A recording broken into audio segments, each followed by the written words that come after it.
하나님께서 이 시간 우리 모두에게 주시는 말씀은 디모데전서 1장 12절부터 15절까지 말씀입니다. 오늘 밤에는 저와 같이 한 절씩 교독해 보시도록 하겠습니다. 제가 12절부터 먼저 봉독합니다. 나를 능하게 하신 그리스도 예수 우리 주께 내가 감사함은 나를 충성되이 여겨 내게 직분을 맡기심이니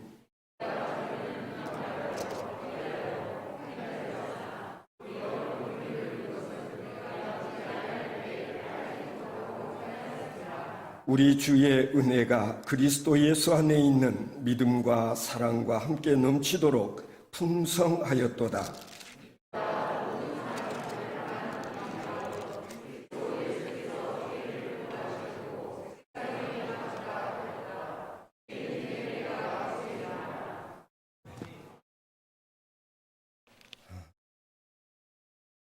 모자람은 성장의 동력이다라는 그런 제목의 글을 읽으면서 크게 공감한 적이 있습니다. 내용인즉 세상의 모든 부모들은 자식이 잘 먹고 잘 살기를 바라는 마음에서 자식 뒷바라지에 최선을 다한다고 합니다. 자식은 힘들게 사는 부모를 모른 척 할 때가 있어도 부모는 그런 자식을 눈뜨고 못 본다는 것 아닙니까? 가능하면 내 자식들이 불안한 삶을 살기보다는 안정적인 삶을 살기를 바라며 모자라는 인생보다는 채워지는 인생을 살기 원하는 것이 부모님들의 심정이라고 했습니다. 이 자리에 앉아 계시는 부모님들 마음이 다 같을 것입니다. 그러나 그러한 결과로 조금만 힘들고 어려운 일도 참고 이겨내지 못하는 유약한 아이들만 양산하는 것은 아닌지 필자는 염려합니다.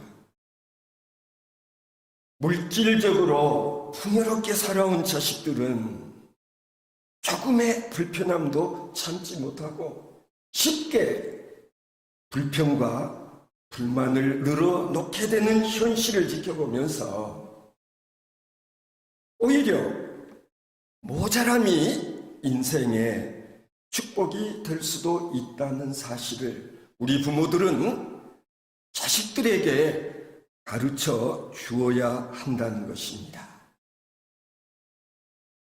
일상의 삶에서 기준치에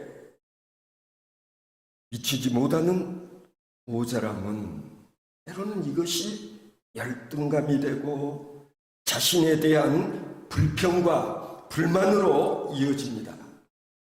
나는 왜 이렇게 못생겼을까? 우리는 왜 이렇게 가난한 삶을 살아야지? 그러나 우리가 역사를 되돌아보면 모자람을 인식하고 그것을 채우기 위해서 도전함으로 역사는 발전해 왔다는 사실을 누구도 부인할 수 없습니다. 모자라면 그것을 채우기 위해서 뛰어야 하고 뛰기 위해서 힘을 내야 했습니다. 우리의 저력은 바로 이 모자람에서 비롯된 것이라는 주장입니다. 그것을 필자는 모자람의 미학이라고 했습니다. 따라서 모자람의 미학이라는 말은 결코 없는 자의 가의가 아니라 모자람은 진실로 축복이라는 사실을 아는 일이 중요하다고 역설했습니다. 그래서 모자람이 성장의 원동력이라는 주장, 여러분은 어떻게 생각하십니까? 그래서 우리는 일부러 부요함보다는 모자람이 있는 삶을 자청하는 것 아닙니까? 없어서가 아니라 있어도 없느냐 스스로를 비우는 것이지요. 알아도 사실은 일부러 모른 척 하기도 합니다. 내가 할 수 있다고 모든 일을 내가 다 하고자 하지를 않습니다. 이것을 우리는 겸양의 미덕이라고 합니다. 겸손한 삶이 이런 것입니다. 신앙적으로도 이러한 삶의 태도와 자세는 대단히 중요한 신앙의 덕목이라 아니할 수 없습니다. 저는 오늘 본문 말씀 가운데서 바울 사도의 자기 고백 속에서도 모자람의 미학을 발견합니다.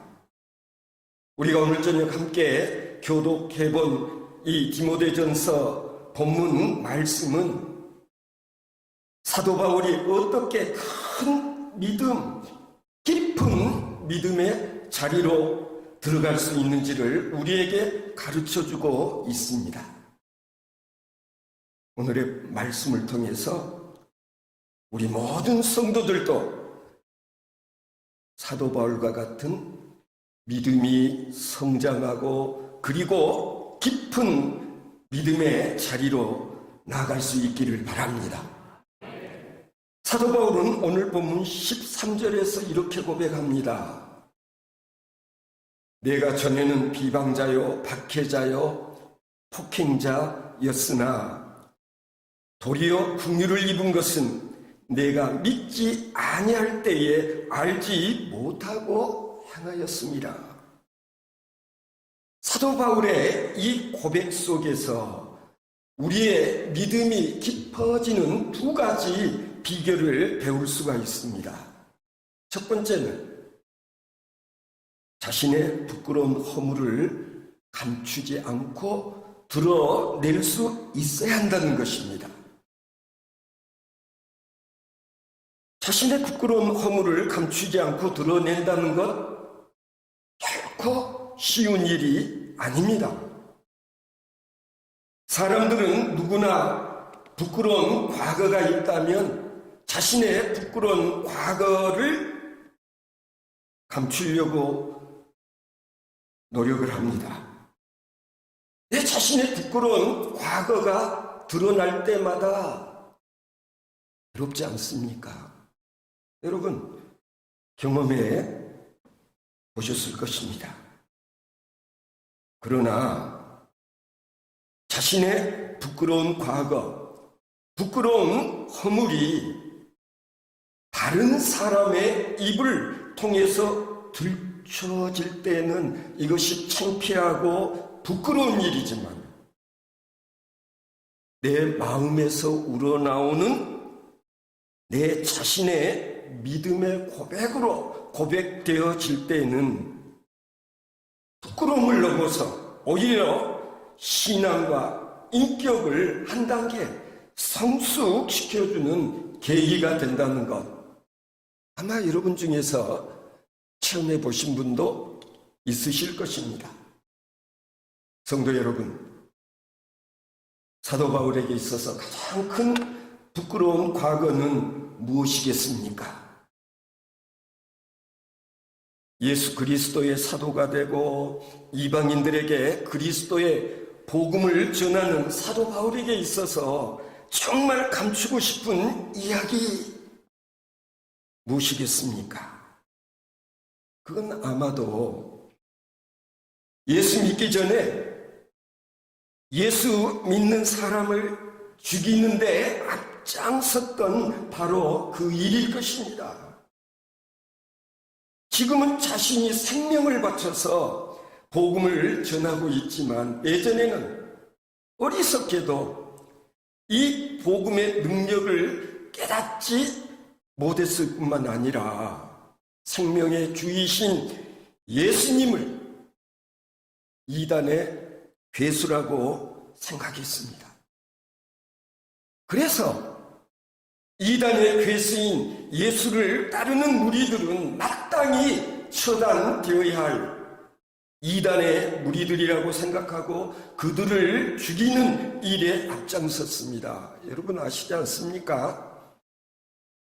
첫 번째 순교자인 스데반을 죽이는 일에도 앞장을 섰고 그것으로 만족을 하지 못하고 예수 믿는 자들이 모여 있다고 하는 다메섹 도상을 향해 예수쟁이들을 잡아 처단하겠다고 먼 길을 마다하지 않고 나섰던 사람이 누구입니까? 사울이었습니다. 그런데 우리가 오늘 본문 말씀을 읽어보면요, 바울 사도는 그런 자신의 부끄러운 과거를 감추려고 하지를 않습니다. 그런 부끄러운 과거가 있었음에도 불구하고 하나님께서 자신을 긍휼히 여기셔서 구원해 주셨을 뿐만 아니라 이제는 그 복음을 증거하는 사도로 세워주셨음을 바울 사도는 감사하고 있는 것입니다. 나의 부끄러운 과거가 나에게는 부끄러움이 되지만 그런 부끄러운 자신을 구원하시는 하나님 앞에 설 때는 오히려 그것을 통해서 하나님께 감사할 수 있는 큰 조건이 되었기 때문입니다. 자신의 허물을 인정하지 않고 자신의 부끄러운 과거를 인정하지 않는 사람은 그런 점에서 믿음을 성장시켜 나간다는 게 어렵습니다. 또한 그런 사람은요, 하나님의 은혜의 풍성함을 누리지 못합니다. 그러므로 삶 속에서 당연히 감사가 없는 메마른 삶을 살게 된다는 것 우리는 기억해야 됩니다. 성도 여러분, 하나님 앞에서뿐만 아니라 사도 바울은 사람들 앞에서도 자신의 부끄러운 과거, 죄와 허물로 얼룩졌던 지난날의 내 모습을 감추려 하지 않고 떳떳하게 드러내는 믿음의 소유자라는 것을 우리가 알 수 있습니다. 말씀드렸던 대로 나 같은 것을, 나 같은 죄인을, 아니 정말 예수를 믿는 자들을 처단하는 일에 앞장섰던 나 같은 죄인을 하나님께서 용납하시고 구원해 주시고 그리고 복음을 전할 수 있는 사도가 되게 하셨다는 사실을 생각할 때마다 감사한 거예요. 하나님 감사합니다. 지난날에 자신의 허물과 부끄러움을 드러내는 것이 쉽지 않았듯이 하나님의 은혜를 깨닫지 못하고 그리고 믿음이 없이는 자기의 부족함을 느끼기 쉽지가 않습니다. 그러나 우리가 다 일단 하나님의 은혜를 체험하게 되면 그때부터는 자기를 보는 눈이 밝아집니다. 자기의 부족함을 깨닫고 자기의 허물을 볼 수 있게 됩니다. 내 죄를 먼저 깨닫게 되고 자신의 연약함을 알게 되고 그렇게 됨으로 인해서 하나님 앞에 무릎을 꿇는 그런 겸손한 사람이 되는 것입니다. 여러분은 어느 과정이 있는지 모르겠어요. 언제부터 믿음이 시작되었느냐 하면 우리가 그리스도를 발견할 때부터가 아니라 그리스도를 발견하고 그 그리스도 앞에 서 있는 내가 허물과 죄로 인하여 죽을 수밖에 없는 존재라는 사실을 내가 깨달아 알게 될 때부터라는 사실입니다. 결국 내가 나의 진실된 모습을 발견할 때부터 우리의 신앙이 성숙되어지는 것입니다. 그리고요, 신앙이 깊어질수록 우리는 우리 자신의 죄인됨을 처절하게 깨닫게 되는 것입니다. 그러기에 여러분, 우리가 우리 자신을 바라볼 때 내 자신에게서 죄된 모습이 발견되지 않는다면, 나의 허물이 보이지 않는다면 이거 심각한 문제입니다. 왜냐? 나는 영적 소경 상태에 있기 때문에 그렇기 때문입니다. 나의 죄된 모습을 볼 수 없는 사람, 여러분들 가운데서도 가끔 그런 자신 있는 말씀 하시는 분, 제가 지금까지도 가끔 만나본 적이 있습니다. 나는 죄 짓지 않고 살았다. 자기의가 강하신 분들이 있어요. 나는 법규도 철저히 지키면서 오늘날까지 별로 부끄러움이 없는 삶을 살았다.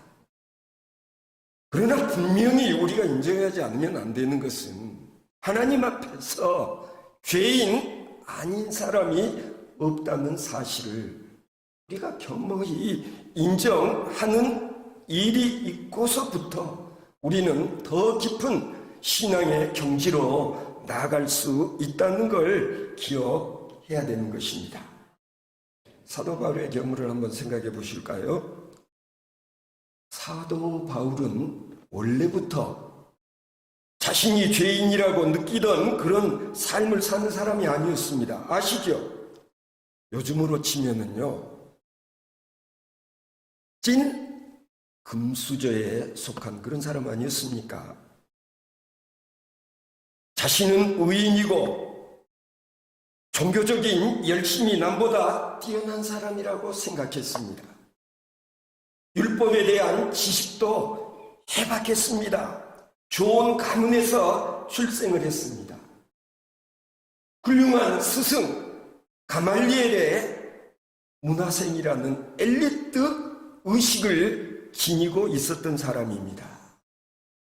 그랬던 그가 어느 날 다메섹에서 부활하신 주님을 만난 뒤부터는 완전히 달라졌습니다. 부활하신 주님을 만나고 난 다음부터는 하나님의 은혜가 무엇인가를 깨달아 알게 되었습니다. 한마디로 자신이 죄인이라는 사실을 알게 되었던 것입니다.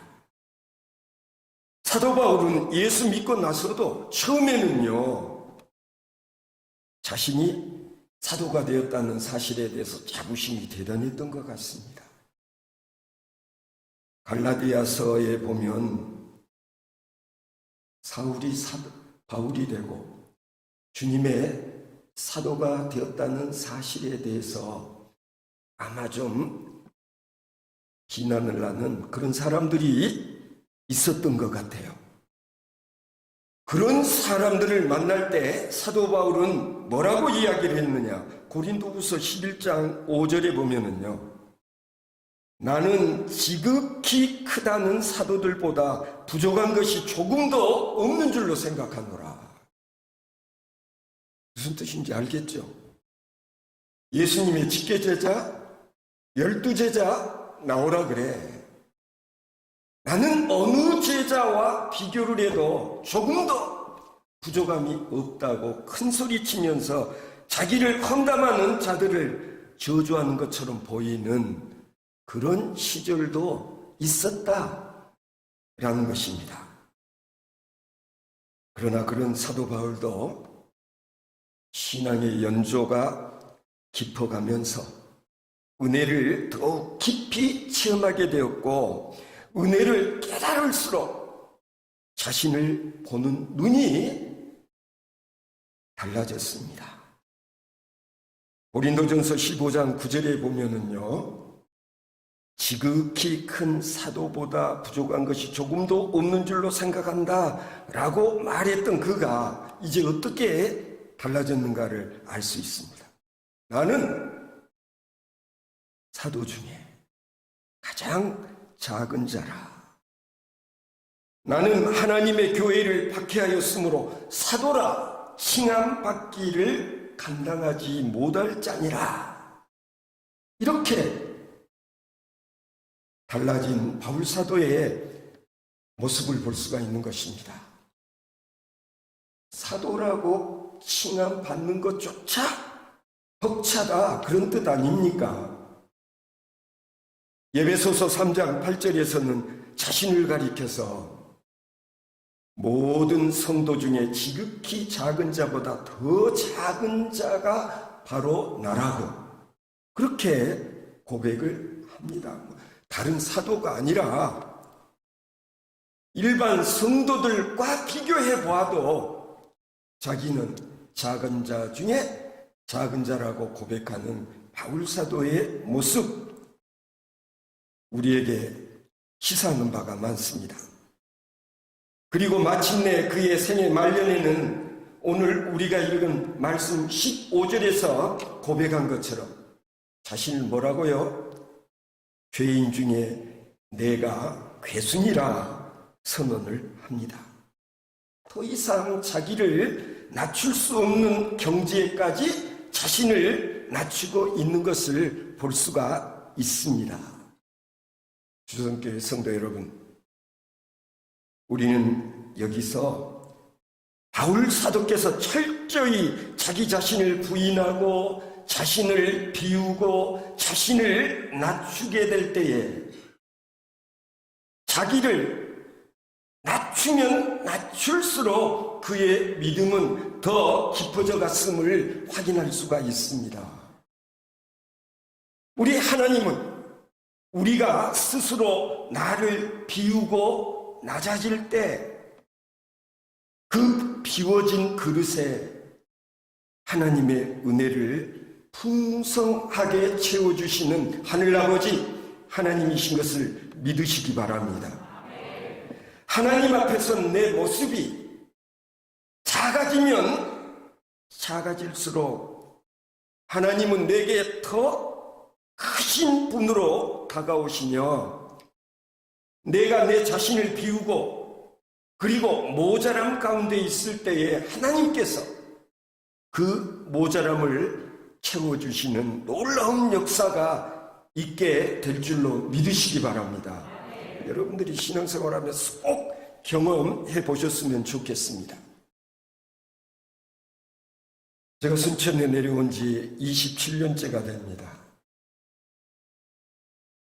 저는 우리 문 목사님께서 주성교회를 개척한 직후부터 지켜보아 왔었습니다. 놀라운 기적적인 주성교회의 오늘이라고 생각합니다. 저는 이 주성교회에 사도 바울과 같은 그런 교인들이 가득 채워질 수 있기를 축원합니다. 제가 서울소망교회에서 부목사로 사역을 할 때 박선임 목사님이 설교 중에 하셨던 말씀이 가끔 생각날 때가 있습니다.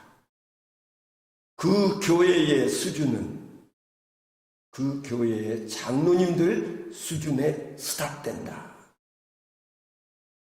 그 교회의 수준은 장로님들 수준에 멈춘다. 설명이 필요 있겠습니까? 그러나 어디 그게 장로님들에게만 국한된 이야기겠습니까? 그렇지 않습니다. 주성교회의 성도들의 수준에 그 교회는 스탑하게 된다는 사실, 여러분 인정하십니까? 담임 목사님이 아무리 훌륭한 비전을 갖고 사역을 하여도 성도들이 따라주지 아니하면 소용이 없습니다. 안 됩니다. 장로님들이 반대하면 안 됩니다. 목사님, 하고 싶은 대로 하십시오. 우리들이 성심성의껏 보필해 드리겠습니다. 이런 분들이 많은 교회가 성장하지 않을래야 성장하지 않을 수가 없습니다. 저는 그런 점에서 제 개인적으로 주성교회 성도 여러분들 그리고 장로님들 제 개인적으로 높이 평가하고 싶습니다. 주님의 몸된 교회는 결코 한껏 시선을 눈높이를 높은 곳에 두고 감독관 같은 역할을 하려는 교인을 필요한 것이 아닙니다. 저는 그런 점에서 주성교회는 훌륭한 교회라고 생각합니다. 하나님께서 기뻐하시는 교회인 줄로 믿습니다. 오늘의 주성교회가 그냥 오늘의 교회처럼 되었을까요? 아닙니다. 이 시대에 어린이 사역에 일찍부터 중점을 두는 교회, 담임 목사와 교역자들의 은사와 달란트를 마음껏 발휘할 수 있도록 섬기는 분들이 많은 교회, 그래서 이만큼 성장했고 앞으로도 무한히 성장해 나갈 줄로 믿습니다. 예수님처럼 하나님이시지만 하나님 티를 내지 않으셨던 주님처럼 없어도 있는 채, 몰라도 아는 채, 할 수 없어도 할 수 있는 채, 소위 산채, 자라는 양채 같은 교인이 되지 마십시오. 있어도 없는 척, 왜죠? 위화감 생길까봐.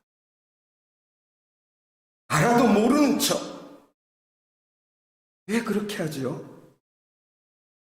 모르는 사람 주눅 들까봐. 할 수 있어도 모른 척 합니다. 왜 그렇습니까? 다른 사람에게 기회를 주려는 성숙한 교인이기에 그렇습니다. 여러분, 삼체를 삼척으로 바꾸십시오. 왜 그래요? 주님이 우리에게 본을 보여주시지 않았습니까? 하나님과 본체시나 동등됨을 취할 것으로 여기지 아니하시고 낮고 천한 이 세상에 우리와 똑같은 모습으로 이 세상에 오신 예수 그리스도인이란 그런 주님을 본받기 원하는 사람들 아닙니까? 저는 주성교회가 주님 닮은 그런 성도들이 모임으로 인하여서 하나님께서 기뻐하시는 주님의 몸된 교회가 되어지는 줄로 믿습니다. 이런 분들이 많게 되어지면은요, 하나님께서 우리의 모자람을 흔들어 넘치도록 채워주시고 하나님의 축복을 넘치게 누리는 역사가 우리 주성교회를 통해서 체험되어지고 그리고 간증거리가 풍성한 성도 여러분들, 여러분들의 가정, 그리고 우리 대한민국뿐만 아니라 세계의 교회들이 벤치마킹 하고 싶어 하는 그런 교회가 되어짐으로 하나님께 큰 영광을 올려드리는 놀라운 역사가 있게 되기를 축원합니다. 기도하시겠습니다. 하나님 아버지 감사합니다. 부족한 종이 주성교회에서 말씀을 전할 수 있는 기회 주시니 감사드립니다. 계절의 왕이라는 아름다운 실록의 계절 5월 가정의 달을 보내고 있습니다. 목회 환경이 날로 힘들어져가는 과정에서도 주님의 몸된 주성교회가 꾸준히 성장할 수 있게 해주신 하나님 감사합니다. 어린이들이 없어 교회 학교를 운영하지 못하는 교회들이 늘어나고 있습니다. 그런 중에도 주성교회가 다시 어린이들을 중점적으로 전도하고 교회 학교가 왕성하여짐으로 성장하는 모범적인 교회가 되게 해주신 것을 감사드립니다. 주성교회를 통해서 도전을 받고 주성교회를 본받아 교회 학교들이 살아나는 놀라운 역사가 있게 해 주시옵소서. 침체기에 접어들고 있는 한국 교회들이 주성교회를 벤치마킹하며 더불어 부흥성장할 수 있는 좋은 모델이 순천 주성교회가 되게 하여 주옵소서.